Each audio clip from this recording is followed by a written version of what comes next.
Ukupno 530 прекршоци, од кои 493 по Законот за безбедност на сообраќајот на патиштата и 37 по Законот за возила, меѓу кои 238 за возење со брзина поголема од пропишаната. Биле констатирани при вчера извршените 1195 контроли во сообраќајот на подрачјето на град Скопје, информира Министерството за внатрешни работи.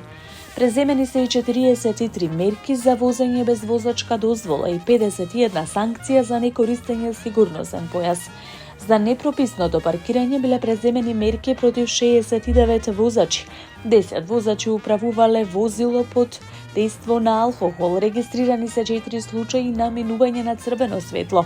На 7 возачи изречени се прекршочни санкции за користење на мобилен телефон, а во 5 случаи се преземени мерки против пешаци, соопштуваат од Министерството за внатрешни работи. Оттаму најавуваат дека засилените сообраќајни контроли ќе продолжат и во наредните денови на целата територија на државата. Апелираат до сите учесници во сообраќајот за максимално почитување на сообраќајните правила и прописи, за на тој начин, како што велат, сите заедно да придонесеме за посигурни патишта.